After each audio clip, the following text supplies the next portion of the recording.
आज आपण समानार्थी शब्द म्हणजे काय आणि समानार्थी शब्दावर आधारित प्रश्न कोणत्या स्वरूपाचे येऊ शकतात याविषयी माहिती घेऊया।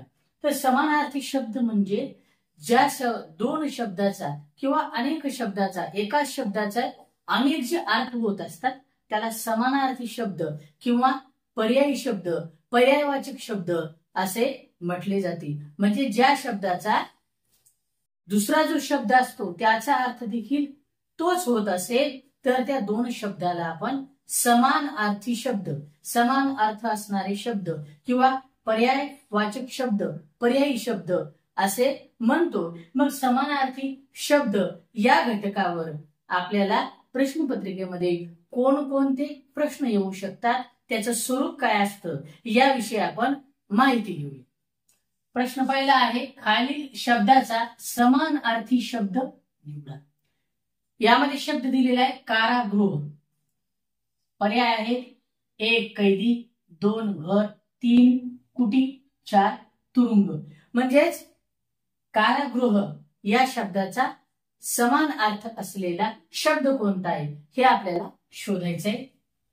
कैदी होणार नाही, घर होणार नाही, कुटी म्हणजे झोपडी ते पण होणार नाही आणि चौथा आहे तुरुंग। म्हणजे कारागृहाला समानार्थी शब्द आहे तुरुंग म्हणून यातील पर्याय क्रमांक 4 तुरुंग हे बरोबर आहे।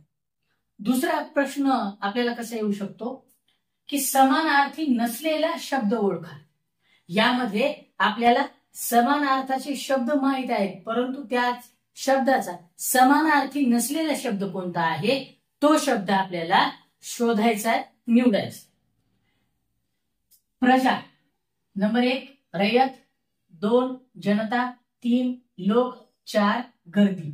यामध्ये प्रजा म्हणजे रयत समानार्थी आहे, प्रजामध्ये म्हणजे जनता समानार्थी आहे, प्रजा म्हणजे लोक हे देखील समानार्थी आहे, प्रजा म्हणजे गर्दी अनेक लोकांचा एकत्र जमाव झाला कमी जागेमध्ये त्याला आपण गर्दी म्हणतो म्हणून यातला समानार्थी नसलेला शब्द आहे गर्दी। तिसरा प्रश्न आहे भिन्न अर्थाचा शब्द शोधा। म्हणजे यामध्ये 4 शब्दातले 3 शब्द हे एकाच अर्थाचे आहेत आणि एक शब्द हा वेगळा आहे म्हणून आपल्याला तो शब्द कोणता आहे हा शोधायचा आहे। जल, पाणी, उदक, अंबर। यामध्ये जल, पाणी, उदक म्हणजेच पाणी, जल म्हणजे पाणी, उदक म्हणजे पाणी, अंबर आकाश या अर्थाने वापरला जातो म्हणून यातला भिन्न अर्थाचा जो शब्द आहे हा अंबर पर्याय क्रमांक 4 आहे। प्रश्न चौथा आहे खालील शब्दाला पर्यायी शब्द निवडा। पर्यायी शब्द एक शब्द दिलेला आहे त्याचा पर्यायवाचक शब्द कोणता असू शकतो ते आपल्याला पाहायचं आहे। शब्द आहे मोल आणि पर्याय आहे 1 अनमोल, 2 किंमत, 3 अमोल, 4 दर्जा।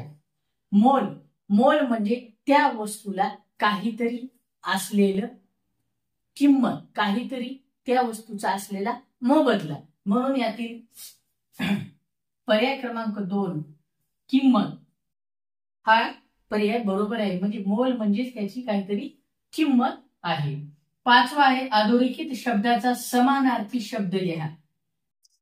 वाक्य दिलेलं आहे आपल्याला आम्ही दररोज व्यायाम करतो आणि या व्यायाम या शब्दाखाली अधोरेखित केलेला आहे। या व्यायाम या शब्दाचा पर्यायवाचक शब्द समानार्थी शब्द आपल्याला शोधायचा। पर्याय 1 कष्ट, 2 साहस, 3 सराव, 4 कसरत। आता व्यायामचा जर आपण समानार्थी शब्द शोधला तर कष्ट होणार नाही, साहस होणार नाही, सराव होणार नाही तर ते होईल कसरत म्हणून यातील पर्याय क्रमांक 4 कसरत हे अगदी बरोबर आहे। 6वा प्रश्न आहे समान अर्थाची चुकीची जोडी कोणती। म्हणजे 2 शब्द दिलेले आहेत त्या 2 शब्दाचा अर्थ समान होतो परंतु त्यातील समान शब्दाचा जी जोडी आहे त्या जोडीमध्ये एक शब्द वेगळा आहे ती जोडी कोणती आहे हे आपल्याला शोधायचे। 1 जिव्हा जीव, 2 जिव्हाळा कळवळा, 3 जीवन जीने, 4 जेता विजयी. आता या संपूर्ण शब्द जेव्हा वाचले आपण, जेता विजयी बरोबर आहे, जीवन आणि जीने बरोबर आहे, जिव्हाळा कळवळा बरोबर आहे, जिव्हा जीव, जिव्हा म्हणजे जीभ, वाणी आपण त्याला म्हणतो. तर हा जो पर्याय क्रमांक 1 आहे ही चुकीची जोडी आपल्याला दिसून येते. आज आपण समानार्थी शब्द, ज्या 2 शब्दांचा अर्थ समान स्वरूपाचा असतो त्याला आपण समानार्थी शब्द असे म्हणतो, त्यालाच पर्यायवाचक किंवा पर्यायी शब्द सुद्धा म्हणतात. या घटकावर आधारित प्रश्नपत्रिकेमध्ये कोणकोणत्या स्वरूपाचे प्रश्न आपल्याला येऊ शकतात आणि त्यासाठी आपल्याला भरपूर अशा प्रमाणामध्ये समानार्थी शब्द माहिती असणं गरजेचं आहे, वाचन खूप असणं गरजेचं आहे. तेव्हाच आपल्याला या घटकाचा अभ्यास चांगल्या पद्धतीने होईल. धन्यवाद.